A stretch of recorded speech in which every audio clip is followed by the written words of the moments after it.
एक माँ कभी यह बर्दाश्त कर सकती है कि उसका बच्चा, उसकी माँ और पिता दोनों साथ में नहीं रहते थे, इसलिए जो है उसने आत्महत्या कर लिया।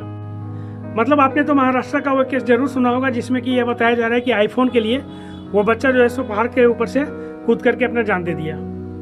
लेकिन क्या सच्चाई यही है? यह सच्चाई कुछ और है। हेलो दोस्तों, स्वागत है आप सबों का प्रभु कुमार 2.0 फिनिक्स में। मेरा नाम है प्रभु कुमार। 2.0 का मतलब मैं ये मानता हूँ कि यह मेरा पुनर्जन्म है, ये मेरा दूसरा जन्म है। और फिनिक्स इसलिए क्योंकि मुझे जला करके राख कर दिया गया था और मैं उस राख से फिर से अपने आप को तैयार करने का प्रयास कर रहा हूँ। मतलब कि मेरे शरीर को नहीं जलाया गया था, लेकिन शरीर को छोड़ करके आर्थिक, सामाजिक और मानसिक रूप से पूरी तरह से तोड़ करके मुझे मरने के लिए छोड़ दिया गया था और वहाँ से मैं फिर से अपने आप को तैयार कर रहा हूँ। इसलिए मैंने अपने प्लेटफॉर्म का नाम रखा है प्रभु कुमार 2.0 फिनिक्स। अब बात करते हैं महाराष्ट्र की उस घटना की।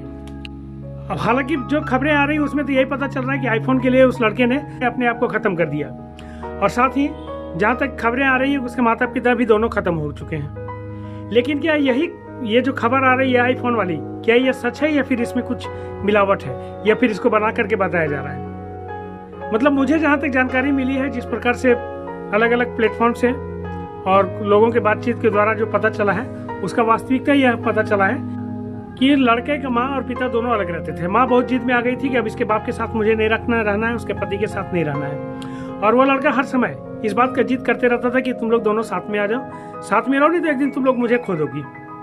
और लास्ट में ऐसा भी हुआ जिस तरह से मुझे पता चल रहा है। हकीकत क्या है मुझे नहीं पता, लेकिन जिस तरह से वो लड़के ने लास्ट में यह कह दिया कि अब अगर तुम लोग नहीं आते हो तो अब तुम लोग जो है सो मेरा मरा हुआ मुँह देखोगे, या किस जो भी डायलॉग उन लोगों के बीच में हुआ होगा। और वो लड़का पहाड़ के पास गया और वहाँ से अपना जान दे दिया। लेकिन बात है कि अब क्या, उसकी माँ भी शायद मर चुकी है। अगर उसकी माँ जिंदा होती और उसका बेटा ने जिस प्रकार से, जिस वजह से पहाड़ पर से जान दे दिया अपना कूद करके, उसकी माँ अगर जिंदा होती तो क्या यह बर्दाश्त कर पाती?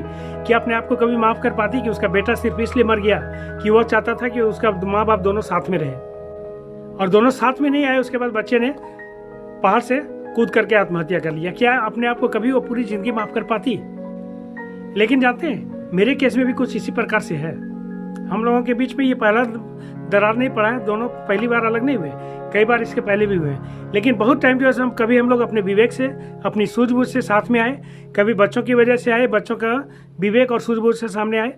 लेकिन जो हमें तोड़ने में लगे हुए थे, उसने देखा कि इसको जितना भी तोड़ते हैं ये लोग या तो अपने में कंप्रोमाइज कर लेते हैं या फिर इसके बच्चों की वजह से कंप्रोमाइज कर लेते हैं। और लास्ट में यही था कि बच्चों की वजह से कंप्रोमाइज कर रहे थे। तो मेरे सास ससुर ने, यानी कि उसके नाना नानी ने देखा कि बच्चों की वजह से जब ये इन लोगों का कंप्रोमाइज हो रहा है, तो उसने फिर क्या किया, पत्नी को तो पहले ही से मैनिपुलेट कर चुका था, पत्नी को पहले से भड़का चुका था। अब वो बच्चों को भड़काना शुरू किया, और बच्चों को भड़काने के बाद जब बच्चों को ही, जिसकी वजह से हम लोग दोनों पास आ रहे थे, अब उसी को जैसे मेरे खिलाफ जो है खड़ा कर दिया गया। तो फिर अब तो कहीं नज़र ही नहीं आता है कि हम लोग दोनों आपस में फिर कभी खड़ा हो सकते हैं। हालांकि कानूनी रूप से हम लोगों का तलाक नहीं हुआ है, लेकिन मानसिक रूप से तलाक लग रहा है कि हो चुका है, क्योंकि 2 साल हो गए एक दूसरे से बिछड़े हुए।